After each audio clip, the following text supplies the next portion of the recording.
வரைக்கும். பிரசங்கி 4:9 முதல் 12 வரைக்கும்.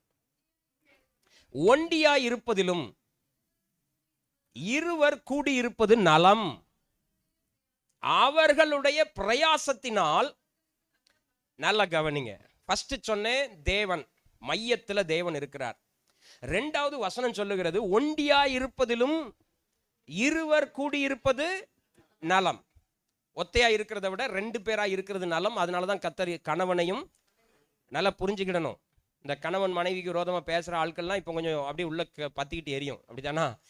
நாங்க சிங்கிளா இருந்து ஜெயிக்க முடியாதா? நாங்க single parent, single mother, single father அப்படிலாம் இன்னைக்கு நிறைய சொல்லிக்கிட்டு இருக்குது. அப்படித்தானே? நாங்க சிங்கிள் அப்படின்னு சொல்றதுல பெரிய பெருமை. ஆனா பைபிள் ஒரு இடத்துலையும் மனுஷன் சிங்கிளா இருப்பது நல்லா புரிஞ்சுக்கிடுங்க. அதனால நான் தனித்து செயல்பட விரும்புகிறேன், பிப்ளிக்கலுக்கு விரோதமா நீங்க நிக்கிறீங்கன்னு அர்த்தம். நான் தனியா வாழ விரும்புறேன் அப்படின்னு சொல்றது தப்பான ஒரு காரியம். ஒண்டியா இருப்பதிலும் இருவர் கூடியிருப்பது நலம், அவர்களுடைய பிரயாசத்தினால் அவர்களுக்கு மிகுந்த. அப்போ 2 பேரும் சேர்ந்து பிரயாசப்படுகிற வீடு எப்படி இருக்கும்? சூப்பரா இருக்கும். இப்போ ஒரு சைக்கிள் இருக்குன்னு வைங்களேன். இப்போ பாருங்க, ஒரு 2 சின்ன பையங்க வாடா, 2 பேரும் வாடியா, மஞ்சள் சட்டை மேல வா. இப்போ இவன் வந்து இந்த பக்கம் சைக்கிள் திரும்பி நிற்க, நீ இந்த என்னை பார்த்து நில்லு. சைக்கிள் ஓட்டுற நீ, சரியா? ஹேண்ட் பிரப்படி, காலை சைக்கிள் அழுத்து. சரி, நீ வந்து பின்னாடி உட்காந்துருக்க, நில்லுடா. நீ கேரியரில் உட்காந்துருக்க. இவர் இப்போ ஹேண்ட்பரை பிடிச்சி அழுத்துறாரு. அழுத்துடா, அழுத்து, நல்லா அழுத்து. வண்டி முன்னே வரணும்டா, பின்னாடி போகக்கூடாது. சரி, முன்னையும் வரக்கூடாது, பின்ன இடத்துல அழுத்து. இப்போ இவர் அழுத்துறார். இவர் ஹஸ்பண்டு, மனைவி பின்னாடி உட்காந்துருக்காங்க, சரியா?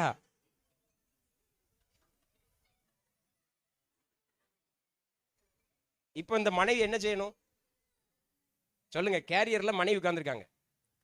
இவங்களும் என்ன செய்யலாம் தெரியுமா? டபுள் சைடு உட்கார்ந்து இந்த பெடலை அழுத்தலாம்.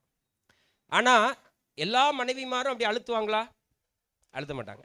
சில மனைவிமார் என்ன செய்வாங்க, ஏறி உட்காரும் போதே புருஷன் அந்த பக்கம் விழுந்துருவார். பார்த்துருக்கீங்களா? சில வீட்டில் பைக்கில் ஸ்டார்ட் பண்ணி நின்றுட்டு இருப்பான். இந்த அம்மா சொல்லாமல் லொட்டுன்னு ஏறி உட்காரவங்க பாருங்க, அப்படி அந்த பக்கம் விழுந்துருவான். சில மனைவிமார் புருஷனை கீழே தள்ளுறவங்க இருக்காங்க.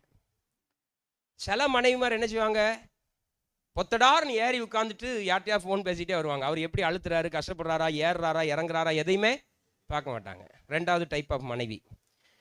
சில மனைவி இருக்காங்க, ஏறி உட்காந்துட்டு இந்த வீலில் காலை வச்சு செருப்பு வச்சு மிதிச்சுக்கிட்டே வருவாங்க. அப்படிதானா?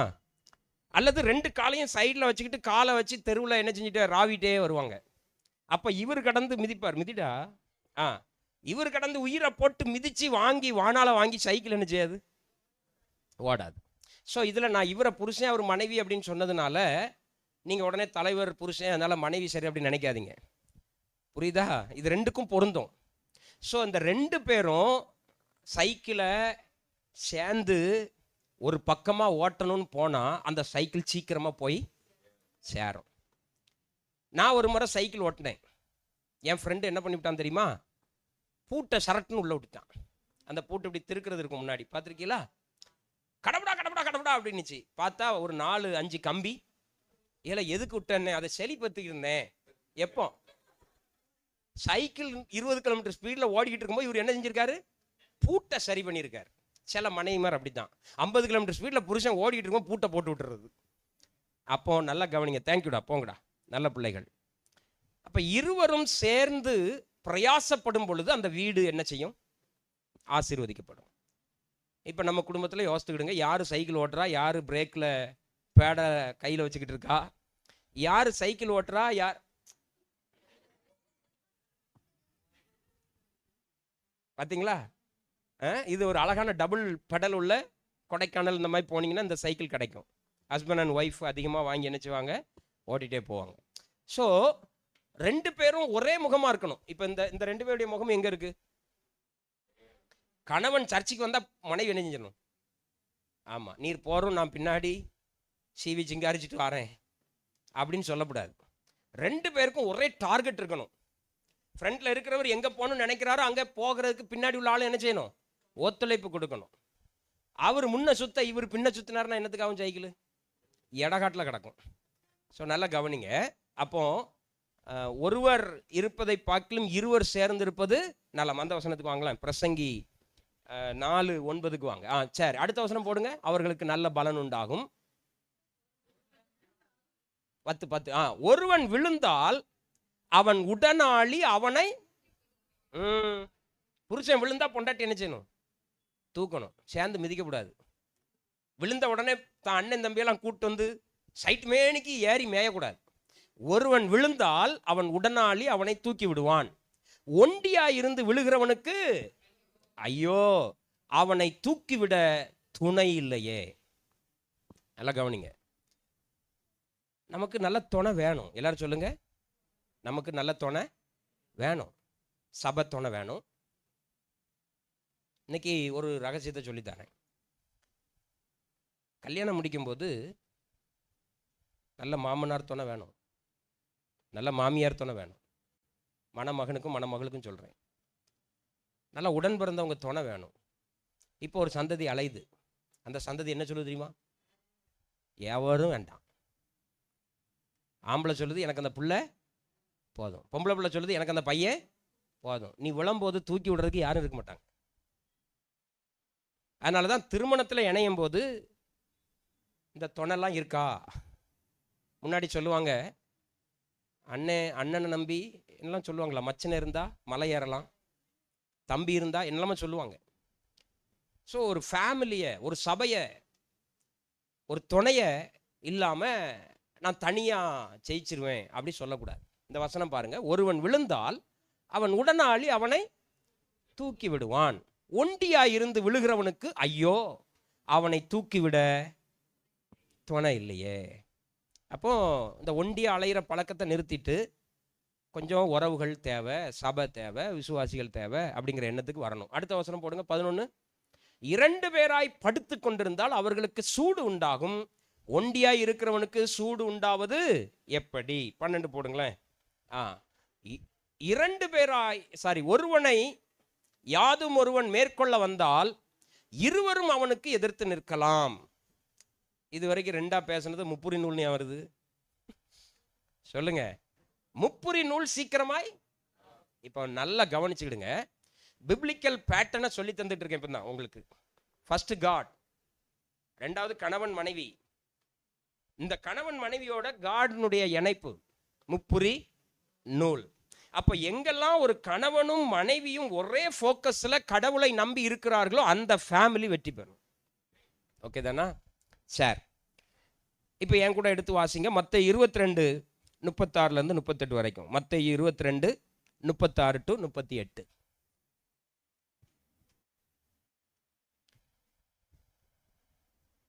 போதகரே, 36 தானா? Very good. போதகரே, நியாயப்பிரமாணத்திலே எந்த கற்பனை பிரதானமானது என்று கேட்டான். இயேசு அவனை நோக்கி, உன் தேவனாகிய கர்த்தரிடத்தில் முழு இருதயத்தோடும் முழு ஆத்துமாவோடும் முழு மனதோடும் அன்பு. போதும். இது முதலாம் பிரதான கட்டளை. அப்போ அந்த கட்டத்துக்கு வாங்க. எதெல்லாம் வைக்கணும்னு சொல்லித்தரேன். 2வது கட்டத்தை போட்டுருங்க. நான் உங்களுக்கு கொடுத்த 2வது போட்டுடலாம். நீங்கள் சொன்னதில் எது ரைட்டு தப்புன்னு பார்த்துருங்க. இப்போ நல்லா கவனிங்க. இதுதான் பிப்ளிக்கல் பேட்டர்ன். இந்த அடிப்படை எந்த குடும்பத்தில் தவறுதோ அந்த குடும்பம் கட்டாயம் சிக்கலுக்குள்ளாகும். இதை எழுதி கூட வச்சுக்கிடுங்க. உங்கள் வாழ்க்கையில் இது இல்லைன்னா உங்கள் பிள்ளைகளுக்காக சொல்லி கொடுத்துட்டு போயிருங்க. சரிதானா? எல்லா வீட்லையும் முதல்ல யார் இருக்கணும்? இந்த இடத்துல தேவன் இருக்கணும். இப்போ சில காரியம் சொல்லித்தரேனே. நம்ம ஊரில் சில பழமொழி சொல்லுவாங்க. அன்னையும் பிதாவும் தாயும் தகப்பனும் தெய்வம். சொல்லியிருக்காங்களா சொல்லலையா? அப்போ இதில் பொருந்துமா? இதில் பொருந்துமான்னு கேட்குறேன். அன்னையும் பிதாவும் முன்னறி தெய்வம் பொருந்துமா? பொருந்தாது. செய்யும் தொழிலே தெய்வம். எத்தனை பேர் அதை நம்புறீங்க? வருஷத்துக்கு ஒருக்க பொருட்கள் எல்லாம் வச்சு அதை கழுவி க்ளீன் பண்ணி, சில வாகனங்களில் கூட எழுதி போட்டிருப்பாங்க, சில கடைகள் எழுதி போட்டிருப்பாங்க, செய்யும் தொழிலே. நான் கேட்குறேன், செய்யும் தொழிலே தெய்வம் சரியா தப்பா? தவறு. இன்னொரு கேள்வி கேட்குறேன். தந்தை சொல் மிக்க மந்திரம் இல்லை. ரைட்டா தப்பா? ராங் அப்படின்னா சத்தமா சொல்லுங்க. தவறு. தந்தை சொல்லெல்லாம் மந்திரமாயிருமா? இல்ல. கணவனே கண்கண்ட தெய்வம். ஓவரா அடிக்கிறீல? கரெக்ட் தான். தீமத்தை சொல்ற ரைட் அப்படிங்க. கல்லானாலும் கணவன், புல்லானாலும் புருஷன். இதெல்லாம் நமக்கு சொல்லிக் கொடுக்கப்பட்ட வார்த்தைகள். ஓகே தானா? இப்போ இந்த வார்த்தைகள் எல்லாம் பார்க்கும்போது இந்த ஃபர்ஸ்ட் பாயிண்ட்ல எதை கொண்டு வைக்கணும்? இப்போ வச்சிருக்கு. ஆனா நம்ம எதை வச்சிருக்கணும்? கணவன் அல்லது மனைவி கணவன் மாற வச்சிருக்கணும். அப்படிதானா? அல்லது எல்லாரும் சேர்ந்து செய்கிற தொழிலை, இப்போ மாரியப்பன் ஐயா என்னத்தை வைக்கணும்? வெங்காயத்தை நடுவில் வரையணும். அப்படிதானா? ஏன்னா அவங்க ஒரு வெங்காய வியாபாரம் பண்ணுறாங்க. வேற இங்கே இருக்கிற யாராவது சொல்லுங்களேன். ஒவ்வொருத்தருக்கும் உங்கள் தொழில் தான் தெய்வம்னு வச்சுக்கிடுங்க. நம்ம அழகுராணியமாக வைக்கிறதா இருந்தால் ஒரு பெரிய மாவு பக்கெட்டை தூக்கி கொண்டு போய் அந்த ஒன்றில் கொண்டு வைக்கணும். அப்போ அது தப்பு. செய்யும் தொழிலே தெய்வம் அப்படிங்கிற வேர்டு தவறு. நீங்கள் மாதா பிதா குரு தெய்வம் இப்படி நமக்கு நிறைய சொல்லப்பட்டிருக்கு. ஆனாலும் நம்ம அதெல்லாம் படித்தாலும் அதை கடைப்பிடிக்க போகிறது இல்லை. சரியா? தாய்க்கு பின் தாரம் இப்படிலாம் நிறைய சொல்லியிருக்காங்க. இன்னைக்கு அதை எல்லாத்தையும் நான் உங்களுக்கு கொஞ்சம் விளக்கி சொல்ல விரும்புகிறேன். இது எல்லாத்தையும் தூர வச்சுட்டு கிறிஸ்தவ குடும்பங்களுக்கு ஆண்டவர் விரும்புகிற ஒன்னே ஒன்று, நம்பர் 1ல் யார் இருக்கணும்? தேவன் இருக்கணும். உங்கள் வீட்டில் எது செய்யப்பட்டாலும் அதில் தேவன் முதலிடத்துல இருக்கணும். இப்போ தேவன் முதலிடத்துல இருக்கிறார் அப்படிங்கிறத நீங்கள் உங்கள் செய்கையினால் வெளிப்படுத்தலாம். உங்கள் வீட்டில் காலையில் எழும்பின உடனே ஜெபம் இருக்கா? தேவன் முதலிடத்துல இருக்காருன்னு அர்த்தம். உங்கள் வீட்டில் அடிக்கடி நல்ல பாடல்கள் பாடி துதிக்கிறீங்களா? உங்கள் வீட்டில் தேவன் முதலிடத்துல இருக்காருன்னு அர்த்தம். ஆராதனைக்கு தவறாமல் குடும்பமாக வர்றீங்களா? நீங்கள் தேவனை முதலிடத்துல வச்சுருக்கீங்கன்னு அர்த்தம். ஒரு சபையை நீங்கள் உங்களுடைய தசம பாக காணிக்கையினால 100க்கு 100 தாங்குறீங்களா? நீங்கள் தேவனை முதலிடத்துல வச்சுருக்கீங்கன்னு அர்த்தம். கேர்சல்களை கனப்படுத்துறீங்களா? ஊழியம் செய்கிறீங்களா? 4 பேரை இயேசுகிட்ட வழி நடத்துறதுக்கு உங்களுக்கு ஆசை இருக்கா? உங்கள் பணத்தினால ஆண்டவருக்கு ஏதாவது செய்ய விரும்புறீங்கன்னா நீங்கள் யாரை வச்சுருக்கீங்கன்னு அர்த்தம். இல்லை பாஸ்டர், நாங்கள் ஆராதனைக்கு வருவோம், பிறகு அடுத்த ஞாயிற்றுக்கிழமை பைபிளை தேடுவோம்னா உங்களுக்கு தேவன் முதலிடத்துல இல்லை. சரிதானா? எந்த ஒரு சூழ்நிலையிலையும் நீங்கள் யாரை மட்டும்தான் நம்பணும்? ஆண்டவரை மட்டும்தான் நம்பணும். கடந்த நாட்களில் சில ஊழியர்கள்ட்ட நான் பேசிக்கிட்டு இருந்தேன். அப்போ இண்டிபெண்டாக ஊழியம் செய்கிறதுக்கும் உங்களை மாதிரி ஸ்தாபனத்தில் ஊழியம் செய்கிறதுக்கும் என்ன வித்தியாசம் பாஸ்டர் அப்படின்னாங்க. நான் நிறைய வித்தியாசங்கள் இருக்குது, ஒன்றை மட்டும் சொல்கிறேன் அப்படின்னு நான் சொன்னேன். ஸ்தாபனத்தில் இருக்கிற எங்களை மாதிரி போதகர்களுக்கு என்ன டீச் பண்ணியிருக்காங்கன்னா, உன் ஊழிய வளர்ச்சிக்கு நீ நோக்க வேண்டியது ஒரே ஒரு நபரை மட்டும்தான். ஆனால் இண்டிபெண்டாக ஊழியம் செய்கிற ஊழியர்கள்ட்ட இருக்கக்கூடிய காரணத்தை நான் சொல்கிறேன். அவங்க வாரம் முழுக்க யாராவது எனக்கு ஹெல்ப் பண்ணுவாங்களா, யாராவது டோனாஸ் இருக்கிறாங்களா, யாராவது எனக்கு உதவி செய்ய இருப்பாங்களான்னு தேடி அலைகிறாங்க. ஒரு உதவி செய்கிற குடும்பம் சபையில் பெருசாக வந்துட்டாங்கன்னா அந்த குடும்பத்தை சார்ந்தே இந்த பாஸ்டர் குடும்பம் போயிடுவாங்க. புரியுதா நான் சொல்கிறது? அவங்களையே சார்ந்துக்கிட்டு அவங்க சொல்கிறத கேட்டுக்கிட்டு, ஏன்னா அவங்ககிட்ட இருந்து கொஞ்சம் என்ன வருது. இப்போ நல்லா கவனிங்க. இந்த ஒரு எடுத்துக்காட்டை நான் சொல்லும் போது அநேகர் ஆச்சரியப்பட்டாங்க. ஏன் ஸ்தாபன ஊழியத்தில் நாங்கள் போதிக்கப்பட்டிருக்கோம்னா, தேவன் மட்டும்தான் நம்மை நடத்த முடியும், தேவன் மட்டும்தான் இந்த ஊழியத்தை ஆசீர்வதிக்க முடியும், பணக்காரங்கள் அல்ல. ஒரு நாள் ஒரு பணக்காரங்க இருப்பாங்க, இன்னொரு நாள் அடுத்த சபைக்கு போயிடுவாங்க. அப்போ நாங்கள் யாரை முதலிடத்தில் வைக்கணும்? தேவனை முதலிடத்தில் வச்சா பிரசங்கம் வித்தியாசமாக இருக்கும். தேவனை முதலிடத்தில் வச்சா நம்ம செய்கிற செய்கையெல்லாம் வித்தியாசமாக இருக்கும். மனிதர்களை கொண்டு நான் இப்போ வச்சேன்னு வைங்களேன், என் பேச்சே வித்தியாசமாக இருக்கும். அப்போ புரிஞ்சுக்கிடுங்க, நம்பர் 1 நம்ம வாழ்க்கையில் தேவனை தவிர வேற யாரும் இருக்க கூடாது. பணம் வேணுமா? அவர்கிட்ட கேட்கணும். நம்ம வாழ்க்கையில் ஏதாவது நடக்கணுமா? அவர்கிட்ட முழங்கால் படிட்டு கேட்கணும். நம்முடைய வாழ்க்கையில் ஏதாவது ஒரு ஃபங்க்ஷன் வீட்டில் இருக்கா? அவர் தான் காணப்படணும், அவருடைய நாமம் மட்டும்தான் மகிமைப்படணும். அல்லேலூயா, ஸ்தோத்திரம். நம்ம சில நேரம் அப்படி நடக்குது. நம்ம புனிதா கல்யாணம் முடிஞ்சு எல்லாரும் போகிறோம் மண்டபத்துக்கு. இங்கே ஒரே ஆராதனை சூப்பர், மங்களம் செழிக்க. அங்கே போய் இறங்குறோம் 100 வருஷம். ஏய் யாருடா ரெக்கார்டை போடுறது? ஓடி போய் முதல்ல அதான் சொன்னேன், இந்த 100 வருஷத்தை ஆஃப் பண்ணியா. அவங்க அப்பாட்ட சொன்னேன், ஐயா நம்ம ஊருக்காரங்க தெரியாமல் போட்டு விட்டாங்க ஐயா, கல்யாணம்னா அந்த கல்யாணத்துல தேவன் முதலிடத்துல இருக்காருங்கிறத எல்லா இடத்துலையும் நிரூபிக்கணும். ஒவ்வொரு இடத்துலையும் வர்ற ஜனங்கள் சொல்லணும், இவங்களுக்கு இவங்க ஆராதிக்கிற தேவன் தான் முதலிடத்தில் இருக்கிறார்கள். அந்த ஒரு ஃபீலை நம்முடைய ஃபங்க்ஷன்ல கொண்டு வர பழகணும். ஆமென், அல்லேலூயா. ஒரு வீடு கட்டுறோம், நாள்ல நிலம் வாங்குறதுல இருந்து கடைசி நாள் பிரதிஷ்டை பண்ற வரைக்கும் அங்க யார் மட்டும் தான் முன்ன நிற்கணும்? ஆண்டவர் மட்டும்தான் இருக்கணும். அங்க நாள் பார்த்து நிலம் வச்சோம், நிலம் உடஞ்சி விழுந்துரும் ஒரு நாள், அல்லது அந்த நிலையை ஒரு நாள் வித்துட்டு போக வேண்டிய சூழ்நிலை வரும். அங்க கோழியை வெட்டி ரத்தத்தை நிலக்கால பூசணும்.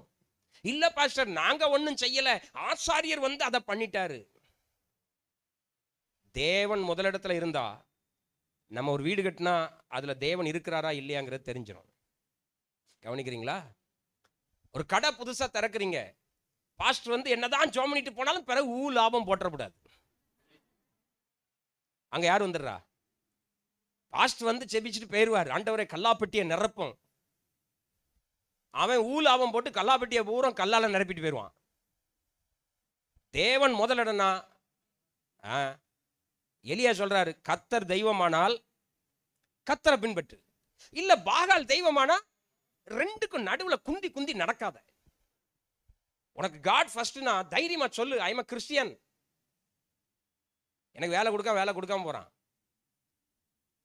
இன்னும் நிறைய பேருக்கு அதுலயே தயக்கம், பாஸ்டர் நான் கிறிஸ்டியன் மாத்திட்டா வேலை கிடைக்காதவங்களா? கிடைக்காம போ. நீ வேலை கிடைச்சி நாசமா போறதோட வேலை கிடைக்காம நல்லாரு. எத்தனை பேருக்கு விளங்குது?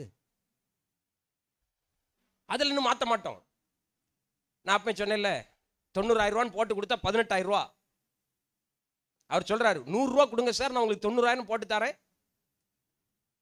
காட் ஃபர்ஸ்ட் இருப்பார். ஆனால் தேவையில்லாத இழிவான பணத்துக்காக நான் போய் நிற்க மாட்டேன். இழிவான ஆதாயத்தை ஈச்சுக்கிட்டு போய் நிற்க மாட்டேன். கொடுத்தா கொடு, நீ கொடுக்காட்டினாலும் கத்தர் எனக்கு உனக்கு கொடுக்க வைப்பார் அப்படிங்கிற தைரியம் எதுல வருது? காட் ஃபர்ஸ்ட் இருக்கும்போது வருது. ஒருத்தன் உங்களை எதிர்த்து வாரான், பிரச்சனை பண்ணி வாரான், யாரெல்லாம் கடவுளை முன்னிலையில வச்சிருக்கீங்களோ நீங்க பயப்பட தேவையில்லை, கத்தர் எனக்காக யுத்தம் பண்ணுவார். ஆமென். நம்ம கத்தரை முன்ன வைக்க பயப்படுறவங்க தான் உடனே என்ன பண்றோம்? யார தெரியும்? எம்எல்ஏவை தெரியுமா? ரவுடியை தெரியுமா? கொஞ்சம் தவறு பண்றோம் இல்லையா? இப்ப காட் பெரியவரா எம்எல்ஏ பெரியவரா? சொல்லுங்க. கடவுள் பெரியவரா எம்எல்ஏ பெரியவரா? அப்ப நம்ம கடவுளை நல்லா முன்னணியில வைக்கலன்னா தான் யாரை தேடுறோம்? ஒரு நபருடைய ஒத்தாசையை தேடி போய் அந்த ஆள்கிட்ட போய் கையேந்தி நிற்கிறோம், எனக்கு இதை கொஞ்சம் செஞ்சு கொடுப்பீங்களா? நம்முடைய வாழ்க்கையில கடவுள் முன்னணியத்தில் இருப்பாரானால், நம்முடைய படகுல கத்தர் நடுவில் இருப்பாரானால், எவ்வளவு புயல் வந்தாலும் எவ்வளவு சேதம் வந்தாலும் அவர் எழும்பி சொல்லுவார், காற்றையும் கடலையும் பார்த்து இறையாதே, அமைதலா இரு. அல்லேலூயா. உங்க வீடு காட்டி கொடுத்துரும் யார் ஃபர்ஸ்ட்னு. உங்க வாழ்க்கை தரம் காட்டி கொடுத்துரும் யாரை கடவுளை யாரை ஃபர்ஸ்ட் வச்சிருக்கீங்கன்னு சொல்லி. அப்படிதானா? அப்ப நம்பர் 1 தேவன் இருக்க வேண்டிய இடத்துல தொழிலையோ, இன்னும் சிலர் பொண்டாட்டியை கொண்டு அதில் வைப்பாங்க. நான் சில ரீல்ஸ்லாம் பார்க்குறேன், அது ரொம்ப அழகா மனைவி புருஷன்மார் பேசுகிறான், எனக்கு கிடைச்ச தெய்வங்க. உன் தெய்வம் 10 வருஷம் கழிச்சு என்ன செய்ய போறான்னு தெரியும். பொண்டாட்டியை கொண்டு ஃபர்ஸ்ட்ல கொண்டு வைக்கான். அதனாலதான் சர்ச்சைக்கு வராம சைட் அடிக்க தெருவழியா போவான், பத்திரிக்கையில சைக்கிளில் போவான். அவன் யாரை முன்ன வச்சிருக்கான்? மனைவியை இந்த இடத்துல கொண்டு வைக்கிறான். சில ஆட்கள் இந்த இடத்துல தொழிலை வைக்குது. எலும்புனா தொழில், அடைஞ்சா வீட்டுக்கு வர்றது கிடையாது. யாக்கோபு மாதிரி எந்நேரமும் படுக்கையே எங்க தான்? ஆட்டு கொட்டைக்குள்ள தான். தொழில் தொழில் தொழில்னு சில ஆட்கள் ஃபர்ஸ்ட்ல கொண்டு தொழிலை வைக்கிறாங்க. இன்னும் சில ஆட்கள் ஃபர்ஸ்ட்ல கொண்டு அப்பா வச்சிருவாங்க. எங்க அப்பா, ஐயோ எங்க அம்மா அப்படின்னு சொல்லி அவங்கள வைக்கிறாங்க. சரிதானா? அப்போ நம்பர் 1 தேவன். எல்லாரும் சொல்லுங்க, நம்பர் 1. இதுக்கு குறுக்கீடு எவர் வந்தாலும் சரி, நான் அவரைத்தான் வைப்பேன். 1000 பேர் 1000 குறை உங்களை வந்து சொல்லலாம், நீங்க சொல்லணும் எனக்கு தேவன் தான் ஃபர்ஸ்ட். அதை தீர்மானம் பண்ணிருங்க சார். நம்பர் 2 கணவன் மனைவி. 2வது இடத்துல கணவனுக்கு மனைவி, மனைவிக்கு கணவன். 2 பேரும் அழகா சொல்லித்தாரேன், கவனிங்க. கடவுளுக்கு அடுத்தது எனக்கு யார் தான் இருக்கணும்? ஜெபராணி தான் இருக்கணும். தாய்க்கு பின் தாரமா? தாய் இல்லாமலா பொண்டாட்டி? சிலர் சொல்றாங்களா, மரியாள் இல்லாம இயேசு எப்படி வந்தார்? தொட்டி இல்லாம ரோஸ் பூ எப்படி வந்துச்சு? அப்ப தொட்டி தூக்கி தலையில வை, யார் ரோஸ் பூ வைக்க?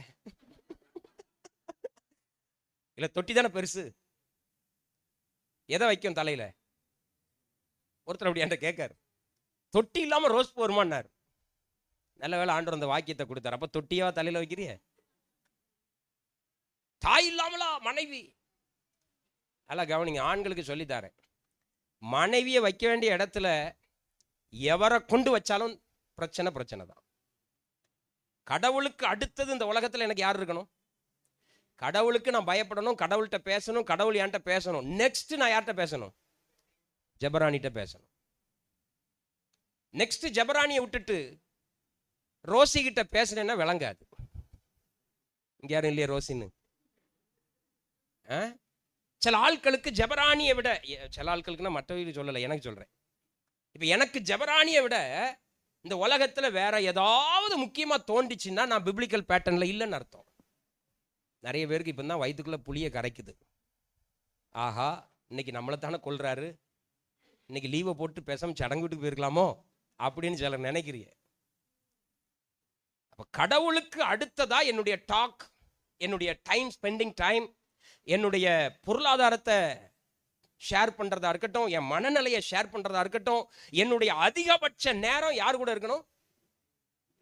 கடவுளுக்கு அடுத்தது மனைவி கிட்ட இருக்கணும். இல்லைன்னா டேனியல் க்ளோஸ், எங்கேயாவது உடையும். அதே மாதிரி மனைவிக்கும் கடவுளை தவிர அதிக நேரம் பேசுறது, அதிக நேரம் கலந்தாலோசிக்கிறது, அதிக நேரம் உட்கார்ந்து சாப்பிடுவது, எல்லா உண்மைகளையும் பேசுகிற இடம் எதா இருக்கணும்? கணவனா இருக்கணும். கணவனை வச்சுக்கிட்டு கந்தங்கிட்டையும் கருப்பாண்டிக்கிட்டையும் பேசினா கதை கந்தலாயிரும். நான் சொல்றது விளங்குதா? இன்னைக்கு நிறைய பெண்கள் தங்களுடைய கணவன்கிட்ட பேசக்கூடிய சூழ்நிலை வீட்டில் இல்லை. அதனால என்ன பண்றது? கணவன் வேலைக்கு போன பிறகு பக்கத்தில் இருக்கிற ஆள்கிட்ட அப்படியே நைஸா பேச்சு கொடுக்கறது. ஏவாள் பிசாசு கிட்ட பேசிக்கிட்டே இருந்த மாதிரி இப்ப நிறைய பெண்கள் என்ன செஞ்சிருக்காங்க? இறங்கியிருக்காங்க களத்துல. இது எதன் மூலம் நடக்கும்? இன்டர்நெட் மூலமா நடக்கும். முதல்ல ஃபேஸ்புக்கில் ஒருத்தர் வருவார், கவனிங்க. அவர் சொல்லுவார், யூ ஆர் சோ பியூட்டிஃபுல். இவியலுக்கு உடனே என்ன செஞ்சிடும்? தம்பிக்கு பத்திட்டு எரியுதுங்க. இந்த கதை பேசினா தம்பி ரொம்ப சிரிக்கிறாரு. புரியுதா? அப்போ புருஷன் சொல்லாத ஒன்ன அவன் சொல்றான். உங்க அழகுக்கு நீங்களாம் இங்க விழுந்துருது. கடவுள் அதுக்கு அடுத்தது கணவன்கிட்ட சொல்ல வேண்டிய நிறைய காரியங்களை இப்ப என்ன பண்றாங்க? ஃபேஸ்புக்கில், ட்விட்டரில், இன்ஸ்டால பதிவு பண்ண ஆரம்பிக்கிறாங்க. இது எப்படிலாம் மாற்றத்தை கொண்டு வருதுன்னு சொல்றேன். ஒரு நாட்களில் என் மனைவி ஃபோட்டோ என்கிட்ட இருக்கு. பொண்ணு பார்க்க பொண்ணு வீட்டிலேருந்து கொடுத்து விட்ருக்காங்க. அந்த பொண்ணு வேண்டான்னா ஃபோட்டோ கேட்பேன். அப்போ நாங்கள் கொடுத்த ஃபோட்டோவை, ஏன்னா நம்ம ஃபோட்டோ அடுத்த வீட்டில், ஆனால் இப்போ நம்ம ஃபோட்டோ பூரம் தெருவில் கிடக்கிறது தான் ட்ரெண்டே. நம்ம ஃபோட்டோ பூரம் இப்போ தெருவில் கிடக்கிறதுக்கு பேர் தான் ட்ரெண்டே. அதுல இந்த பொம்பளை பிள்ளைகள் பண்ற கூத்தெல்லாம் பார்த்தா ஐயோ சகிக்க முடியல.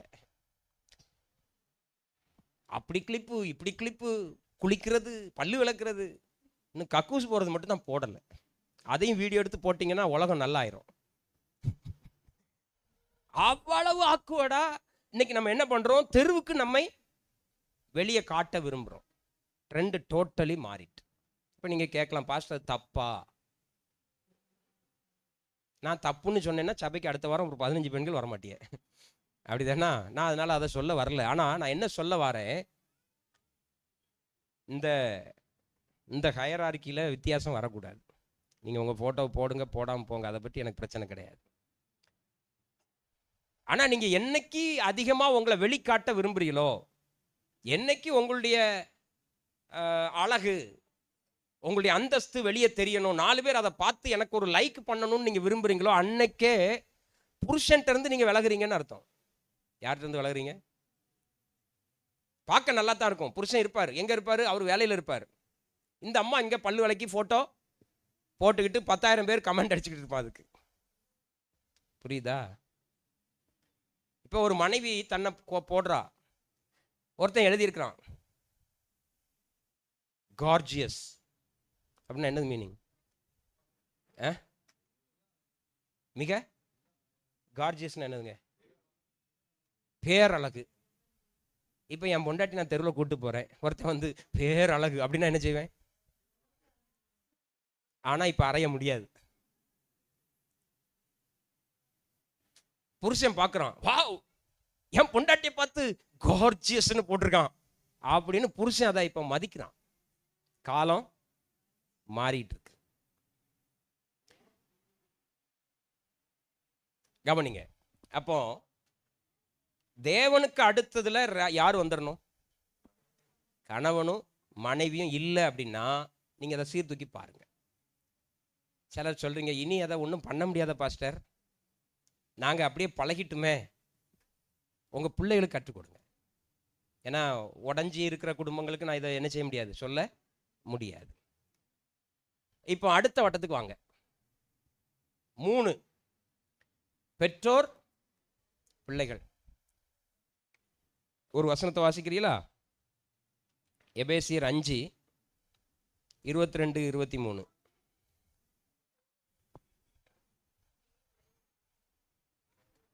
எபேசியர் 5:22.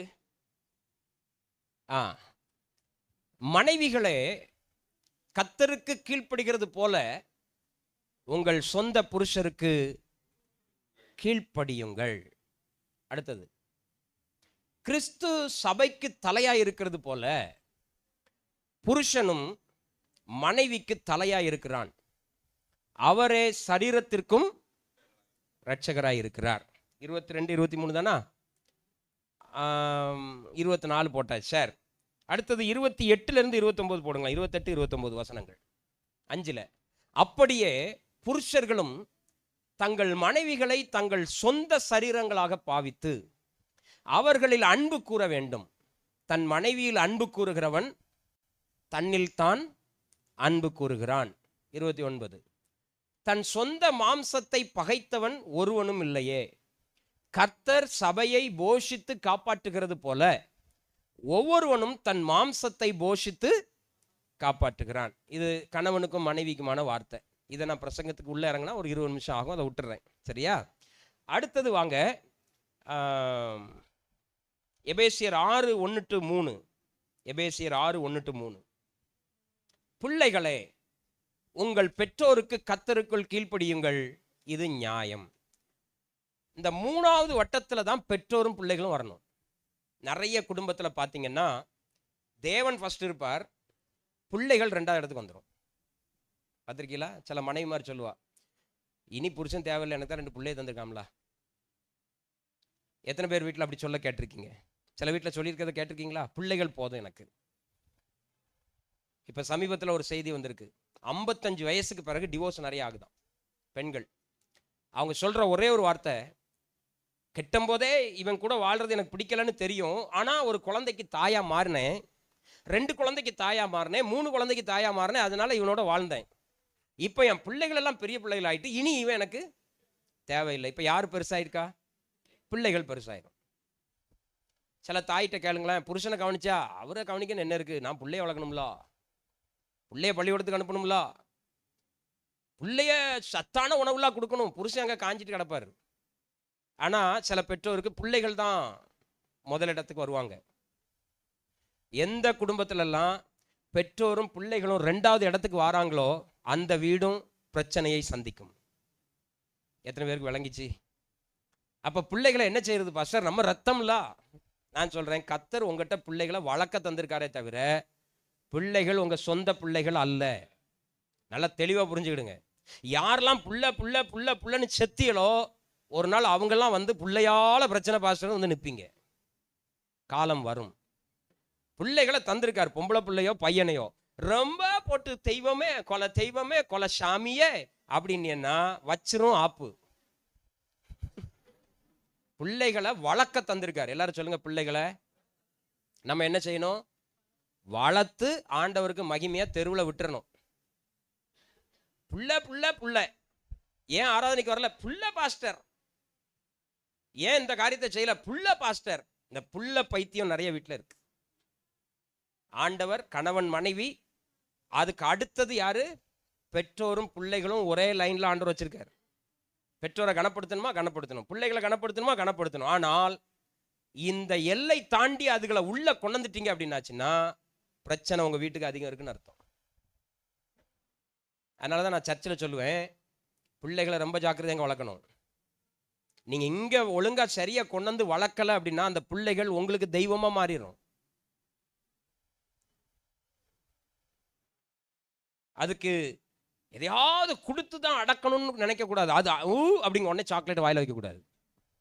அதுக்கு தெரிஞ்சிடும், சர்ச்சில் வச்சு சத்தம் போட்டா என்ன வேணாலும் கிடைக்கும்னு தெரியும். பிள்ளைகளுக்கு நான் சொல்றேன், பட்னி போட்டு கொல்லுங்க, சாவாது. என்னடா கொடுமையான பாஸ்டரா இருக்காரு, கொஞ்சம் பட்னி கிடக்கிறதுனால பிள்ளை சாகாதுங்க. நீங்க சர்ச்சில் பிள்ளைகளை கொண்டு வளர்க்கிற விதமே பிள்ளைகளை நீங்க எந்த இடத்துல வச்சிருக்கீங்கன்னு காட்டிடும். ஏன்னா எங்களுக்கு அந்த அனுபவம் இருக்கிறதுனால சொல்றேன். சபைக்கு முடிஞ்சு வீட்டுக்கு போன பிறகு என் 2 பிள்ளைகளுக்கும் பனிஷ்மெண்ட் தான் அதிக நாள் பண்ணியிருப்பேன். போகும்போதே பயந்துக்கிட்டே வருவான் மூத்தவெல்லாம். அப்பா இன்னைக்கு அப்படிம்பான். எனக்கு தெரிஞ்சிடும் அவன் என்ட்ரி கொடுக்கான்னு அர்த்தம். வீட்டு கதவை திறந்தோன்னு சொல்லுவேன், நீல் டவுன். அவனுக்கு தெரிஞ்சிடும். ஏன்னா அவன் சபையில் பண்ண கூத்து அவனுக்கே தெரியும். அவனுக்கு நல்லா தெரியும் இப்போ நீல் டவுன் போட வைப்பாருன்னு. 1 மணி நேரம் கண்டுக்கிடே மாட்டேன், சோறும் கொடுக்க மாட்டேன். பிறகு அவனா முழங்கால் போட்டு என்கிட்ட வருவான், டேடி சாரி டேடி, நான் சர்ச்சில் இப்படி பண்ணது தப்பும்பான், எலும்பு இப்போ சாப்பிடு. ஆனால் நிறைய பெற்றோர் பிள்ளைகளுக்கு அதை செய்கிறது இல்லை. பிள்ளைகள் அது பாட்டுக்கு வளரட்டும், நம்ம பிள்ளைகள் பின்னாடி வெளியே போவோம், வெளியே வருவோம், உள்ள வருவோம், வெளியே போவோம். இங்கேயே அந்த பிள்ளைய ஒரு 1.5 மணி நேரம் நீங்கள் உட்கார வைக்க பழக்கலைன்னா நீங்கள் பிள்ளைகள் பின்னாடி தான் போயிட்டு இருக்கணும். பிறகு அது உங்களை இழுத்துக்கிட்டே என்ன செய்யும்? ஓடிக்கிட்டே இருக்கும். அதே மாதிரி தான் பெற்றோரும். கணவன் மனைவிக்கு இடையில பெற்றோரை உள்ள கொண்டு வரவே கூடாது. நான் சொல்லித்தரேன், என் பிள்ளைகளுக்கும் சொல்லி கொடுக்குறேன். எங்க அப்பா எனக்கு சொல்லி தந்தார், உன் மனைவிக்கும் உன் அப்பா அம்மாவுக்கும் ஏதாவது பிரச்சனைனா நீ மனைவி சைடு தாண்டா நிற்கணும் அப்படின்னார். அன்னைக்கு எனக்கு கேட்க கஷ்டமா இருந்துச்சு. கணவன் மனைவிக்கு இடையில பெற்றோர், அதே மாதிரி பெற்றோராக இருக்கிற உங்களுக்கும் சொல்றேன், பிள்ளைகள் வாழ்க்கையில மூக்க கொண்டு நுழைச்சிங்கன்னாலும் அது ஒப்பேறாது. 15 வயசு வரைக்கும் கட்டுப்படுத்தணும், ஓரளவுக்கு அவங்கள உருவாக்கணும். ஒரு 20 வயசு வரைக்கும் வேணா நீங்க தாங்கலாம். அதுக்கு பிறகு அந்த பிள்ளைகள் வாழ்க்கையில போய் என்ன செய்யக்கூடாது சொல்லுங்க? கல்யாணம் கட்டி கொடுத்தா விட்டுறணும். நிறைய மனைவிமார்கள் வீட்டில் நடக்கிற சம்பவத்தை நான் கேள்விப்படுறத சொல்றேன். ஃபோன் பண்ணி கேட்கறது, அங்க உன்னை எப்படி வச்சிருக்காவ? கணவன் உன்னை நேசிக்கிறானா? ஏன் நேசிக்கலாம், நீ நேசிச்சிருவியா? சொல்லுங்க. அதாவது அங்க இருக்கிற நிறைகளை கேட்கறது கிடையாது, அங்க இருக்கிற குறைகளை மட்டும் கேட்கறது. ஐயோ என் பிள்ளைய எப்படிலாம் வளர்த்தேன், பன்னீர்ல வளர்த்தேன், அவ பண்ணி மாதிரி வளர்ந்துருக்கா. நீங்க பன்னீர்ல வளர்த்துருக்கிய. தான் பிள்ளைகள் குறை சொல்ல மாட்டாங்க, அங்க என்ன குறை இருக்கு, உடனே இங்க இருந்து இவளுக்கு ஒரு என்னது உத்வேகம் பண்றது, நீ அப்படி பண்ணு, உன் புருஷனுக்கு ஒழுங்கா சோறு போடாத, உன் மாமியாரை இப்படி ட்ரீட் பண்ணு.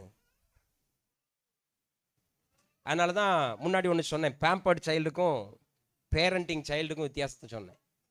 நிறைய பேருக்கு அது தெரிஞ்சிருக்கும். கல்யாணத்துக்கு பிறகு தாய் தகப்பன் எந்த வீட்டுக்குள்ளெல்லாம் மூக்க நுழைக்கிறாங்களோ அந்த வீடு ஆசீர்வாதம் பெறாது. அன்னைக்கு ஒரு ப்ரோக்ராமில் ஒரு டிவியில் ஒருத்தன் சொல்கிறான், சார் கல்யாணம் முடிஞ்சு 7 வருஷம் ஆகுது சார், என் மாமியார் சொல்கிறது தான் என் மனைவி கேட்குறா. மனைவி சொல்கிறா, அதில் என்ன தப்பு இருக்குது, அம்மா அனுபவசாலி இல்லை. உடனே அவர் கேட்குறாரு, சரி அப்போ அவங்க அம்மா சொன்னால் கேட்பியா? விவரமானவளாக இருக்கா. அவன் சொல்கிறான், சார் எங்கள் தெருவில் எங்கள் வீட்டுக்குள்ளே போட்டிருக்க கல்லில் இருந்து, அடிக்கிற பெயிண்டில் இருந்து, தொங்க விடுற ஸ்க்ரீன் வரைக்கும் இவங்க அம்மா பிளான் தான் சார். நாங்கள் என்ன சார் வாழ்கிறோம், அப்போ எனக்கான வாழ்க்கை என்ன அப்படிங்கிறான். சில குடும்பங்களில் இது நடக்கு, தொடர்ந்து நடக்கு. அம்மா குடும்பம் வந்தாச்சுன்னா முகம் அப்படியே பேரண்டவழி போட்ட மாதிரி பூத்துரும். பிஸ்ன்னு ஆயிரும். மாமனார் மாமியார் வந்தா தலைவலி வந்து அப்படியே அந்த பிள்ளை படுத்து கிடக்கும் பாருங்களேன், ஜிஹெச்சில் கூட எடுக்க மாட்டான். அது எப்படித்தான் அந்த மூஞ்சிலாம் மாறும். அன்னைக்கு கறி வச்சா கறி நல்லா இருக்காது, அன்னைக்கு சிக்கன் வச்சா உப்பு இருக்காது, மற்ற நாள் என்ன வச்சாலும் நல்லா இருக்கும். நம்ம இதை சொல்லிட்டா நம்ம மேல நீனும் சப்போர்ட் பண்றியா அப்படின்னு. அது என்ன, உங்க மாமனார் மாமியார் வந்தா மட்டும் உங்களுக்கு குழம்பு பூரம் சீரழியுது? நான் கேட்கிறேன், உண்டா இல்லையா? அப்போ பெற்றோர் எங்க வைக்கணும் சொல்லுங்க? 3வது லைனுக்கு உள்ள பெற்றோர் வரவே. அதுக்காக எடுத்தெறிஞ்சு அவங்கள துரத்துங்க நான் சொல்ல வரல. உங்க ஃபேமிலிக்குள்ள உங்க கட்டமைப்புக்குள்ள அவங்க ஆலோசனை சொல்லலாம், கனமா உங்களை ஏதாவது பேசலாம், அதோட விட்டுறணும். சரியா? என் அம்மா சொல்ற மாதிரி தான் நான் இனிமேல் செய்வேன் அப்படின்னு ஒரு புருஷன் சொல்லுவானால் அது குடும்பத்துக்கு ஆகாது அப்படின்னு சொல்றார். சரி, இப்போ 3வது வட்டத்தை முடிச்சாச்சு. எல்லாரும் எப்போ எந்த வட்டத்துக்கு வந்துருங்க? நீங்க நிறைய பேர் சொன்னீங்க 2வது சபையும் ஊழியமும் சொன்னீங்க. எதை வச்சு சொன்னீங்க?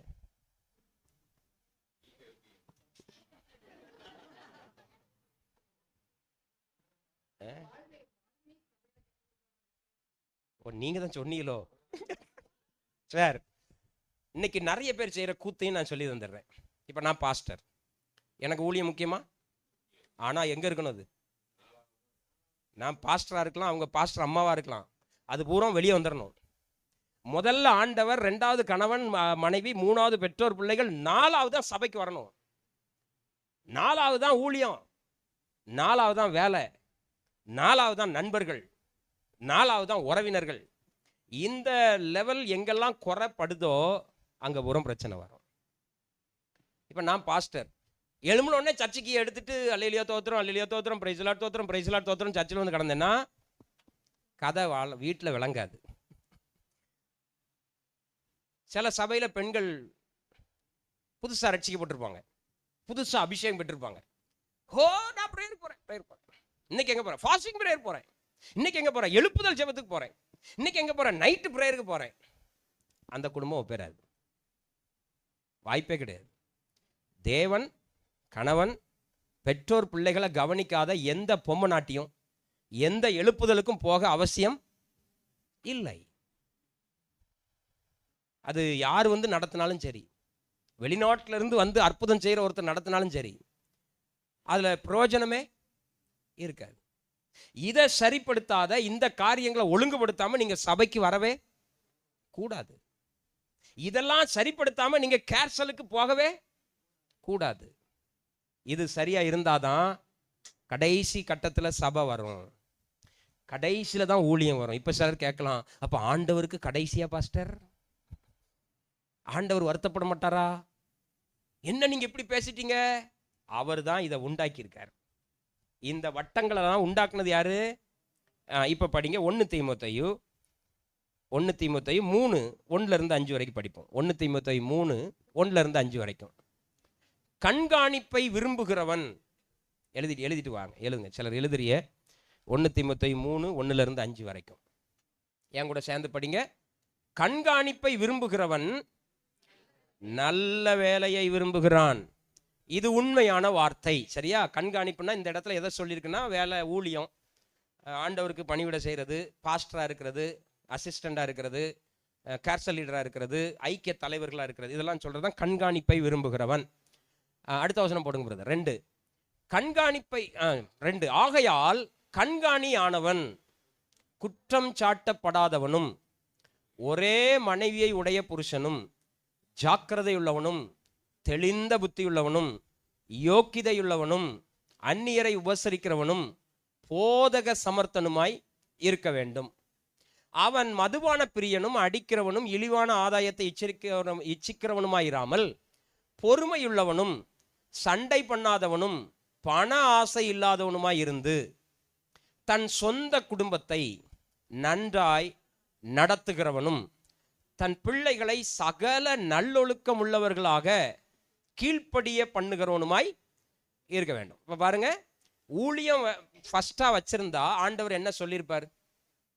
முதல்ல ஊழியத்தை செய்யி, பிறகு உன் பொண்டாட்டி பிள்ளைய கவனிச்சுக்க சொல்லியிருப்பாரா? இப்ப அவர் என்ன சொல்றாரு, நீ ஊழியம் செய்ய சபைக்கு வரணும்னா, நீ ஆராதிக்க சபைக்கு வரணும்னா முதல்ல உன் சொந்த குடும்பம். இப்ப இப்ப எப்படி அங்க கொண்டு வைக்கிறார் புரியுதா? அப்போ சொந்த குடும்பத்தை கெடுத்துட்டு, சொந்த குடும்பத்துக்குள்ள சரியா குடும்பத்தை நடத்த முடியாம, சொந்த பிள்ளைகளை சரியா நடத்த வழி இல்லாம நான் வாழ்ந்து கொண்டு நீ எனக்கு ஊழியம் செய்ய வேண்டாம். இதை யாரும் சொல்லி தர மாட்டாங்க. புரியுதா? அங்கதான் அடி வைக்கிறார் ஆண்டவர். ஆனா நம்ம என்ன செய்யறோம் தெரியுமா? எழுமனோன்னு ஆத்திரம் தோத்துறோம், அல்லேலியா அலுமினிய பாத்திரம், அல்லேலியா ஆமேன் தோத்துறோம். இதைத்தான் மதிக்கிறோம். ஆண்டவர் சொல்றாரு, நீ என்ன ஆராதிக்கவா நல்லது, நீ எனக்கு ஊழியம் செய்யவா நல்லது, நீ எனக்கு காணிக்க கூட நல்லது. ஆனா அதுக்கு முன்னாடி நீ என்ன செஞ்சிருக்கணும்? உன் ஃபேமிலியை நீ சரியா ரன் பண்ணியிருக்கணும். கிறிஸ்தவர்களை பார்த்து ஆண்டவர் சொல்றாரு, உன் குடும்பத்தை கெடுத்துட்டு நீ எனக்கு வந்து கோவிந்தா போட வேண்டாம்.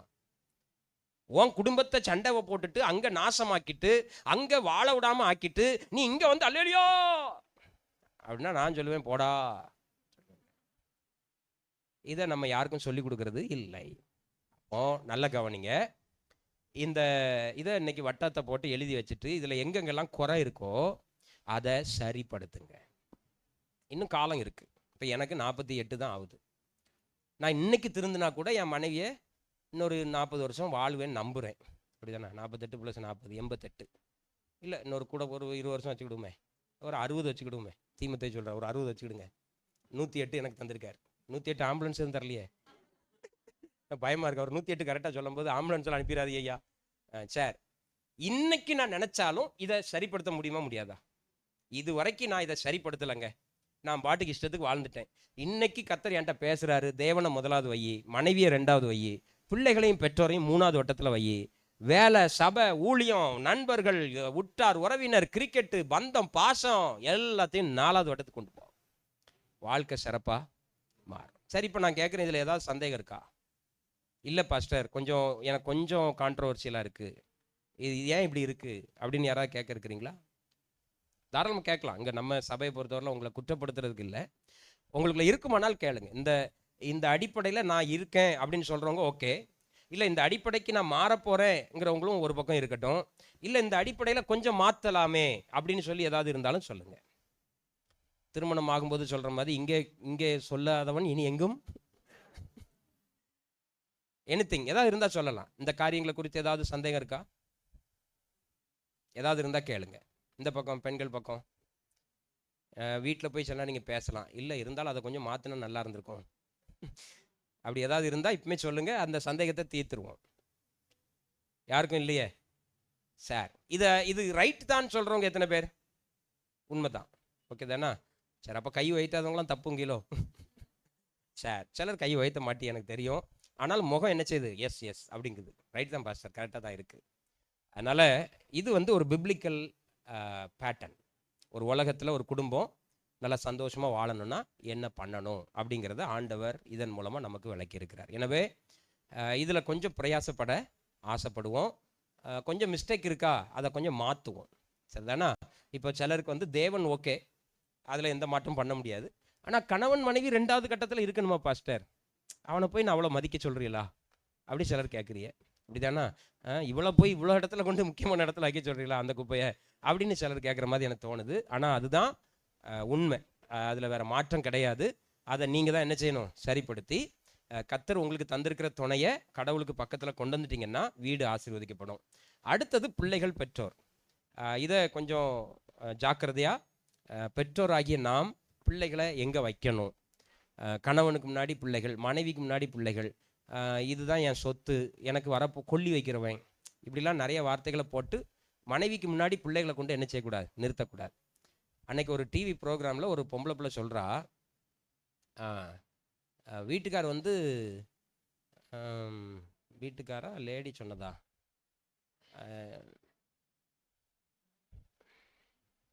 இல்லை புருஷன் வந்து எனக்கு 2வது தான், புள்ள தான் எனக்கு ஃபஸ்ட்டு அப்படின்னு சொல்கிறா. அப்போ அவர் நடத்துகிறவர் கேட்குறாரு, ஏம்மா புருஷன் தானம்மா ஃபஸ்ட்டு, அவரை தான் நீ நேசிக்கணும், புள்ள 2வது தானே வந்துச்சு அப்படின்னு சொல்லும்போது அவர் சொல்கிறா, அது ஏன் ரத்தம்லா? புள்ள அவ ரத்தமா, புருஷன் இன்னொருத்தருடைய ரத்தமா? பாருங்க என்னென்னலாம் டெக்னிக்கெல்லாம் நம்ம ஆட்கள் கொண்டாடான். அவன் சிரிக்க அங்கேருந்து, சார் பார்த்தீங்களா சார் பப்ளிக்கில் என் பொண்டாட்டி எப்படி பேசுகிறான்னு. புள்ள யார் ரத்தம் சார், நான் அவளை கொஞ்சுவேன், அது ஏன் ரத்தம், அவர் வேற ரத்தம். இந்த மாதிரி தாட் பேட்டர்ன்லாம் நமக்குள்ள நிறைய புகுத்தப்பட்டிருக்கிறது. எனவே மைண்ட்ல இருந்து இதெல்லாம் கொஞ்சம் எடுத்துட்டு, ஆண்டவரே இந்த பேட்டர்ன் என் மைண்டில் ஏறட்டும் ஆண்டவரே, இல்லை லூயா, இந்த பேட்டர்ன் என் மைண்டில் ஏறட்டும். அதனால் நீங்கள் நல்லா குடும்பத்தை கட்டி ஆசீர்வதிக்கப்பட்ட பிறகு தான் ஊழியம் செஞ்சால் ஊழியம் நல்லாயிருக்கும். நீங்கள் உங்களுக்குள்ள 1000 சிக்கல்களை வச்சுக்கிட்டு நீங்கள் எவ்வளோ தான் ஊழியம் செஞ்சாலும் சபைன்னு சபையிலே வந்து செத்தாலும் ஆண்டவர் சொல்லுவார், உன்னை நான் அறியேன். புரியுதா? இப்போ எவ்வளோ டேஞ்சரான சோனில் நம்ம வாழ்ந்துக்கிட்டு இருக்கோங்கிறத புரிஞ்சுக்கிடுங்க. இதை கடைபிடிக்க நம்முடைய வாழ்க்கை அழகாக பிப்ளிக்கலாக வளர்ந்து போயிருக்கும். ஜெபம் பண்ணலாமா? நம்ம எல்லாரும் கண்களை மூடி ஜெபிப்போம். கர்த்தர் நமக்குள்ள இந்த திட்டங்களை இன்னைக்கு தந்திருக்கிற தேவன் இதை வளர பண்ணுவாராக. ஆமேன். ஸ்தோத்திரம் ஆண்டவரே.